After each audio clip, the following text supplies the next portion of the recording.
Hello everyone, today in this video I am going to deal with the first chapter of Moments of class 9th. The chapter is The Lost Child by Mulk Raj Anand. So as the title of this story suggests, this story is about a child who is lost in a fair where he has been with his parents. The child was enjoying, he was very happy, he was excited to see the things which was there displayed in the fair, and he was even asking his parents to buy all those things for him, but they were reluctant. They did not bought him anything displayed over there in the market, in the fair. But once the child is lost, one strange man offer him all those things which his parents has denied to buy, which he wanted earlier. But now the child has denied all those things. So let's see whether the child was able to find his parents, whether he was able to reach his home or not, whether he was able to unite with his parents or not. It was the festival of spring. From the wintry shades of narrow lanes and alleys emerged a gaily-clad humanity. Some walked, some rode on horses, others sat, being carried in bamboo and bullock carts. One little boy ran between his father's legs, brimming over with life and laughter. So the scene is quite lively. The occasion is festival of spring, and people from different streets are emerging. Gaily clad humanity, it means they are quite happy, they are very cheerful. Some are walking the streets, some are riding on the horseback, some are being carried in bamboo, some are being carried in bullock cart. So they all are going to a fair, and the occasion of that fair is festival of spring. And in the meanwhile, one little boy, he was seen appearing from between the legs of his father, brimming over with life and laughter. It means he was full of life and laughter. He was full of excitement. He was very much happy. Usually child used to be happy when it comes to fair or any occasion or any celebration, because they had a number of things to explore and to see, and the child is very happy. "Come, child, come," called his parents as he lagged behind, fascinated by toys in the shops that lined the way. So the child is lagging behind. Why he is lagging behind? Because he is lost. He is attracted toward different toys and different things which is there in the shop, and therefore he is busy looking at all those things, and therefore he is lagging behind. And then his parents used to call him, "Come, child, come." He hurried toward his parents, his feet obedient to their call, his eyes still lingering on the receding toys as he came to where they had stopped to wait for him. He could not suppress the desire of his heart, even though he well knew the old cold stare of refusal in their eyes. So the child was lagging behind, he was left behind, and therefore the parents stopped at a point and they called him. And now the child is going toward his parents, but still his eyes is upon the toys which is there displayed in the shops which is there in that fair. He want to buy it, but the thing is, he know that their reply will be negative. They will refuse, his parents will refuse to buy it. "I want that toy," he pleaded. His father looked at him red-eyed in his familiar tyrant's way. His mother, melted by the free spirit of the day, was tender, and giving him his finger to hold, said, Look, child, what is before you? So the child was not able to resist his desire to buy toy, and even though he knew that his parents will refuse it, he will not buy it for him, even then he said it to his father that he wants that toy. So his father, as he was expecting, looked at him in a very cruel way with red eye out of anger. And then at that point his mother melted, and in order to dissuade, in order to engage the child in some other thing so that he may forget about about the toy which he was wanting, what she did, she distracted the child and she said to look at the things which was there in front of him. So let's see what was there in front of him. It was a flowering mustard field, pale like melting gold, as it swept across miles and miles of even land.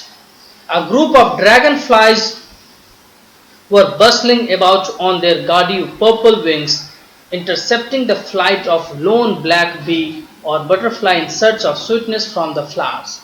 The child followed them in the air with his gaze till one of them would still its wings and rest, and he would try to catch it, but it would go flapping up into the air. When he had almost caught it in his hand, then his mother gave a cautionary call, "Come, child, come to the footpath." So now the child was sown a field full of mustard. The field was full of flowers of mustard, and different dragonflies were flying there in that field. And so the child was attracted toward the dragonfly, and he went into that field, and he was trying to catch, he was waiting to let the dragonfly sit on any flowers, and as soon as it sit on any flowers, he tries his best to catch those dragonfly. So, but now, as soon as he was about to catch that dragonfly, again his parents used to give a call, as they were waiting somewhere for him. They were going to a fair. So when he was about to catch the dragonfly, he was again given a call by his parents, and again he was not able to catch the fly. Here gaudy purple, it means here means extravagant color of dragonflies is being referred. So as soon as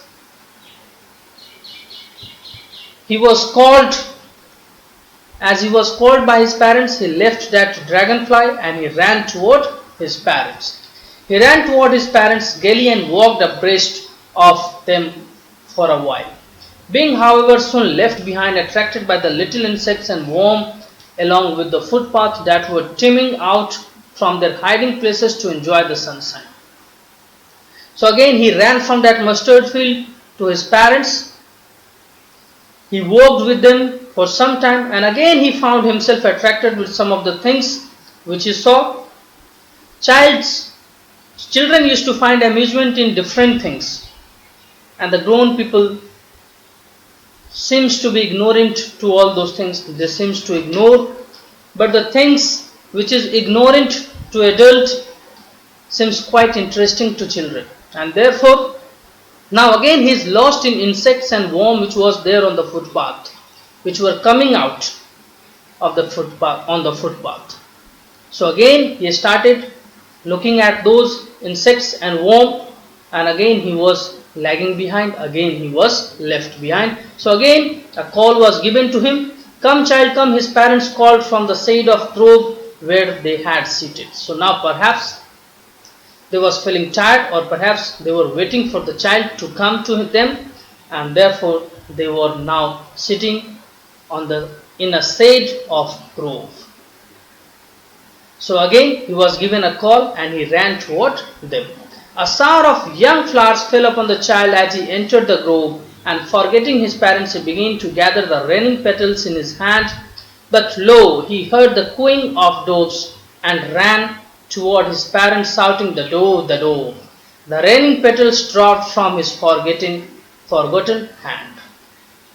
So the nature of the child is so being shown over here, that he gets very soon attracted towards some or other thing, forgetting the things in which he were indulged earlier. As soon as he will see something new, he will forget the previous things in which he was indulged or he was attracted to. Similarly, here see, the child was, first of all, he was attracted toward the toys. When he was shown the mustard field, again he forgot that toys. Again here, the child was busy in looking at the insects and worms. As soon as he saw the grove, he forgot that worms and insects. When he was entering into the grove, flowers started falling upon him from the plants, from the trees which was there in that grove. So he tried with his stretched arm to catch the raining petals in his hand. So while he was trying to catch that raining petals in his hand, at that time only he heard the sound of the singing sound, the musical sound of doves. And very soon he forget about the flowers, petals which was raining from the plants, from the trees. And he ran toward his parents, informing them about the dove, the sound which he has heard. "Come, child, come," they called to the child, who had now gone running in wild capers round the banyan tree, and gathering him up, they took the narrow winding footpath which led to the field through the mustard field. So now the child was again busy in the wild capers round the banyan tree. So now he was again given a cautionary call. His parents called him, and then through the footpath which was there through the mustard field, they went toward the fair. They took the path which will take them to the fair. As they neared the village, the child could see many other footpaths full of throngs converging to the whirlpools of the fair, and felt at once repelled and fascinated by the confusion of world he was entering. A sweetmeat seller hawked gulab jamun, rasgulla, burfi, jalebi at the corner of the entrance, and crowd pressed round his counter at the foot of an architect of many colored sweets decorated with leaves of silver and gold. The child stared upon open-eyed, and his mouth watered for the burfi that was his favorite sweet. "I want that burfi," he slowly murmured, but he half knew as he begged that his play would not be heeded, because his parents would say he was greedy. So without waiting for an answer, he moved on. So as soon as the child was entering the fair, he was totally confused, because he has seen a huge number of people. There was crowd of people from different villages. People were coming there from the different streets. They were emerging at any particular point in that fair, and therefore it seems to be quite full of life. There were a number of people, different types of sounds were there. So he was totally confused when he saw that fair. And then as soon as he entered, he saw a sweetmeat seller. He was shouting gulab jamun, rasgulla, burfi and jalebi. And he has decorated his shop with different sweets which was of different shapes and size. And when he saw all those sweets decorated with the leaves of silver and gold, his eyes was opened. He was surprised to see all those sweets at the same time at one counter, and even his mouth was watered. He wanted burfi, which was his favorite sweets, but again he knew that his parents will not listen to his plead.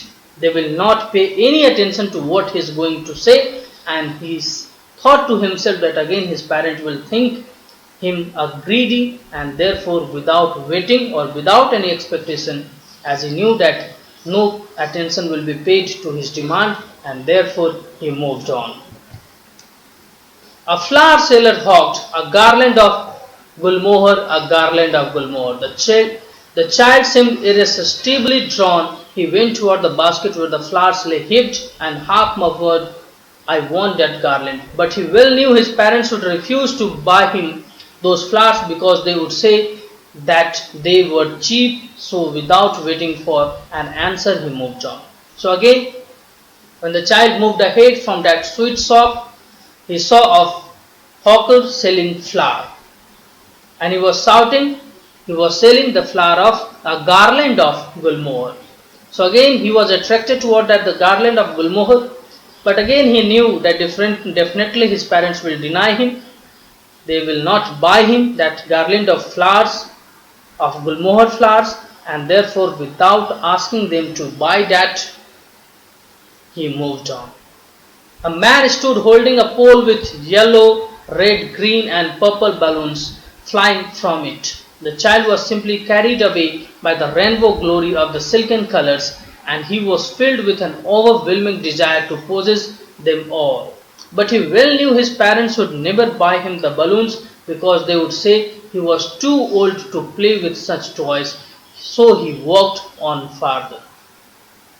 So you can see that this child understand his parents very well. So when he walked away from that flower hawker shop, again he saw a hawker who was selling balloons. There was a rainbow of balloons tied to his bamboo.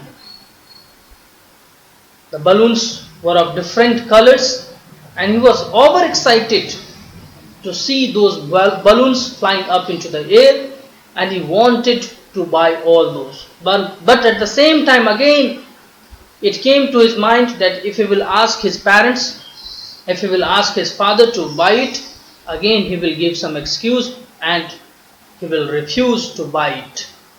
And they will say him that now he is grown up, he is too old, and he is not supposed to play with such toys. So, as he knew the reply of his parents, and therefore, without pleading, without requesting them to buy it, he moved further. A snake charmer stood playing a flute to a snake which coiled itself in a basket, its head raised in a graceful bend like the neck of swan, while the music stole into its invisible ears like the gentle rippling of an invisible waterfall. The child went toward the snake charmer, but knowing his parents had forbidden him to hear such coarse music as the snake charmer played, he proceeded farther. So now again, when he moved away from that balloon seller, now he heard the sound of a snake charmer, and he saw that the snake was sitting coiled in the basket and with his head like a neck of swan. He was attracted to the sound which was being played. He was attracted toward the flute, the sound of flute which was being played by the snake charmer. But again he gets reminded that his parents has forbidden him, has asked to not to hear to such coarse, that is rough sound, hard sound, and therefore again he did not go to that snake charmer in order to see the snake, but he, instead of going there to the snake charmer, he proceeded further, he moved further with his parents. There was a roundabout in full swing. Men, women and children carried away in whirling motion, shrieked and cried with dizzy laughter. The child watched them intently and then he made a bold request. I want to go on the roundabout, please, father and mother. There was no reply. He turned to look at his parents. They were not there ahead of him. He turned to look on either side. They were not there. He looked behind. There was no sign of them. So now the child has finally, he has reached near a roundabout which was in a full swing, which was at full speed. And the people were enjoying the ride of that roundabout. They were shouting, they were crying, they were laughing.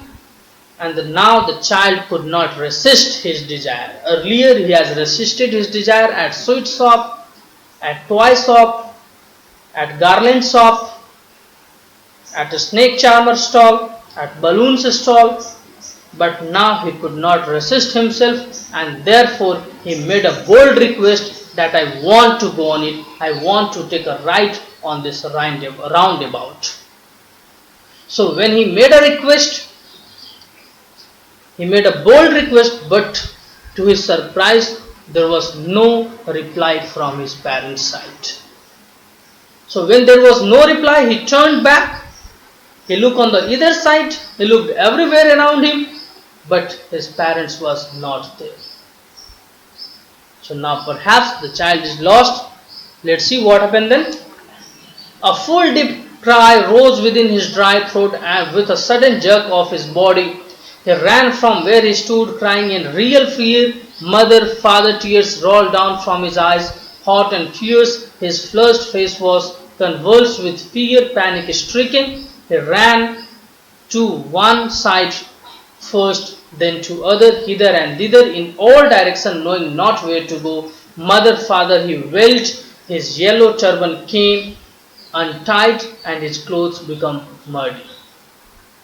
So as soon as the child discovered that his parents was not with him, the child started crying. He started wailing. He started shouting.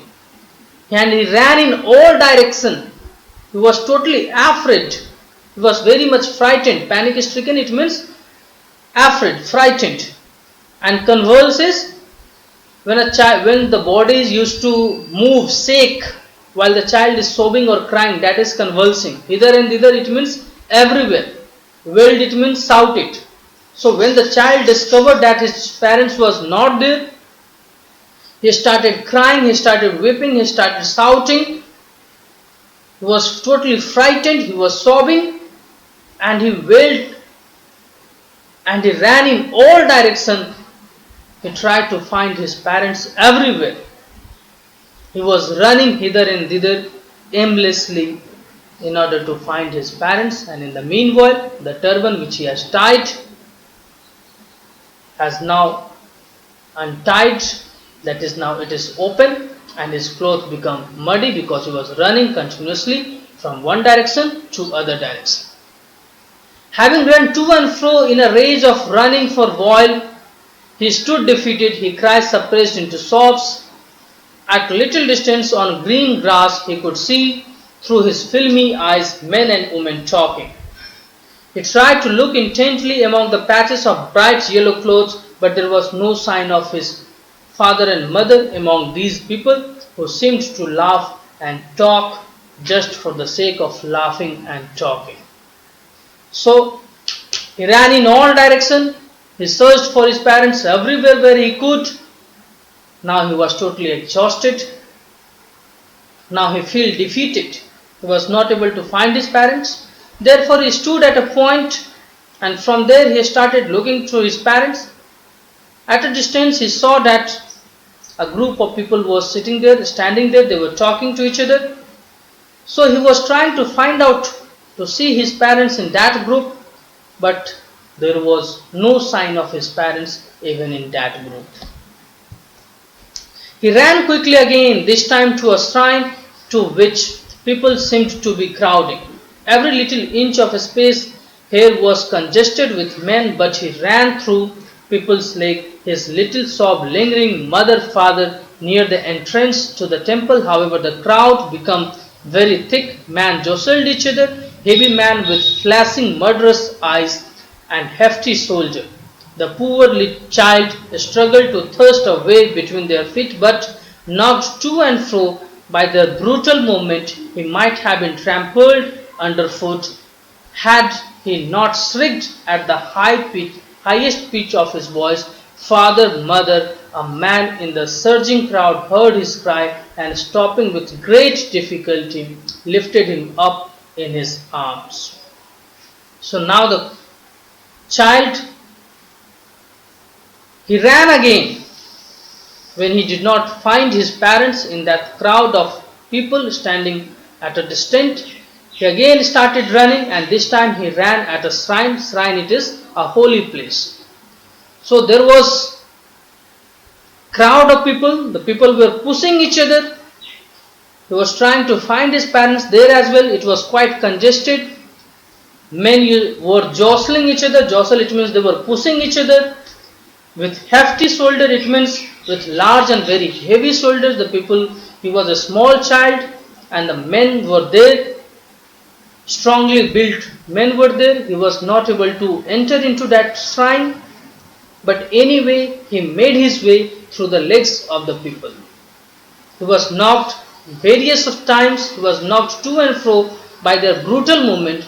So he even had to suffer. He was knocked down by the people who were pushing each other. But even then, he tried to make his way through the legs of the people. So at a time, he was about to be crushed, about to be trodden upon. But at that time only, he shrieked, he shouted at the highest pitch of his voice, "Father and mother."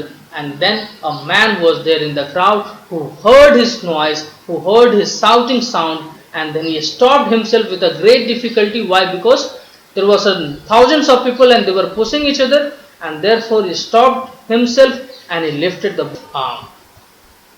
Here it is given that among that crowd of people who were pushing each other at the shrine, there was perhaps a kind-hearted person who lifted that child in his hand and he asked him, "Who are you? How you came over here? And who is your parents?" But the child did not reply to any of his question. He was continuously crying. He was bitterly crying and he was asking that he was just saying that I want my mother, I want my father. "How did you get here, child? Whose baby are you?" the man asked as he steered clear of the mass. The child wept more bitterly than ever now and only cried, "I wanted my mother, I wanted my father." So now, in that crowd, there was a man who was perhaps a kind-hearted person. With a great struggle, he stopped himself as people were pushing him. Everyone was pushing each other there, and he lifted the child who was there, this little boy, and he asked him that how you came over here and who is your parents. But the child, he was bitterly weeping and crying and did not give any answer. He was continuously making same statement that I want my mother, I want my father. The man tried to soothe him by taking him to the roundabout. "Will you have a ride on the horse?" he gently asked as he approached the ring. The child's throat tore into thousand shrill sobs and he only shouted, I want my mother, I want my father." So now this person, in order to calm down that boy, in order to soothe him, in order to appease him, what he did, he took that child to the roundabout and he asked him that whether he want to ride on that horse. So he was doing this so that the child will stop crying, he will stop weeping, but instead of enjoying that ride or instead of giving any reply, he was making the same statement that I want my father, I want my mother. So here we see that this is the very point from where the child was lost and he wanted to ride on that merry-go-round very intentionally. But when he is offered now, he has resisted, he has denied. So he was requesting for the same to his parents, but since he is a stranger, he is a strange person, he has offered him the same right, but he has denied it. The man headed toward the place where the snake charmer still played on the flute. To the swaying cobra, "Listen to that nice music, child," he pleaded, but the child shut his ears with his fingers and shouted his double-pitched strain. "I want my mother, I want my father." The man took him near the balloon, thinking the bright color of the balloons would distract the child's attention and quieten him. "Would you like rainbow-colored balloon?" he persuasively asked. The child turned his eyes away from flying balloons and just sobbed, "I want my mother, I want my father." So you can see over here the child earlier wanted the same things, the things which this strange person is offering him. He wanted to hear the sound of that snake charmer, he wanted balloon, he wanted to go on that ride. But now when this strange person is offering him those things, he is bluntly denying him and is just asking for his one request only, that he wants his mother, he wants his father. So the person now went, he took that child to a snake charmer and he asked him to listen to the noise, to the sound, to the music which was being played on flute by the snake charmer. He took the child to the balloon seller, but now the child was not ready to look at all those things. He was not ready to buy balloons. He was not ready to listen to the music. So you can see, the only one thing now he wants, that is his parents, his mother, his father. He do not like anything now. In that sense of his father and mother, he don't want to look at anything. He don't want to hear the sound, the music played on flute by snake charmer. He has closed his ears, he has closed his eye, he has moved his eye away from balloons, and he has denied everything. The only one thing which he wants is his parents. The man is still trying to make the child happy, bore him to the gate where the flower seller said, "Look, can you smell those nice flowers, child? Would you like a garland to put round your neck?" The child turned his nose away from the basket and reiterated his sob, "I want my mother, I want my father." So again the thing is, that person, that strange man, he took that little child to the flower seller. He was trying his best to distract the child so that he will stop crying, he will stop weeping. But the thing is, he was continuously crying, he was continuously weeping. He was not able to distract him from his demand, and which was that he wanted his parents. He took him to flower seller, the same point, the same gulmohar seller, and earlier he had wanted it. He had asked, he did not ask it, but he wanted it. But he thought that his parents would deny him, and therefore he had not asked it. But this man is offering him. But again, he was making the same statement time and again. Continuously he is repeating the same statement, that he wants his mother and father. Thinking to humor of disconsolate charge by gift of sweets, the man took him to the counter of sweet shop. "What sweets would you like, child?" he asked. The child turned his face away from sweet shop and only sobbed, "I want my mother, I want my father." So again, this person, he thought that the child was not able to, this man, he was not able to console that child, he was not able to distract him. Disconsolate, it means he was very unhappy and not able to be comforted. He was trying time and again to comfort the child so that he may stop crying and weeping, but he was not able to do so. He was continuously weeping and crying and continuously asking for the same thing, that is, "I want my mother and father." So now that person, he took him to the sweet shop, and perhaps he thought that maybe he will stop weeping and crying. But again, when he offered that child sweets and he asked him that which sweets he want, again the child refused and he continuously sobbed and cried and he asked for his parents. So this is all about this story, and this story we saw there is a cycle, there is a repetition from the beginning to the end. The story started from, the child started his tour of that fair from toy shop and ended to the roundabout. And again he is retracing the same path with that strange person. The first tour was with his parents, and now he is again retracing the same path but with that strange person. So the change of emotion you can see when he is with a stranger. He started his journey from that roundabout, and again he has come back to that sweet shop. That strange person has taken him to all those shops, and he has offered him all those things which he has wanted earlier, for which he has pleaded earlier to his parents. But now when it is being offered to him, he has bluntly denied it. So this shows the affection, the attachment of child toward their parents. The material things is not important to them. Their parents is important to them. This is all about this chapter. Thank you.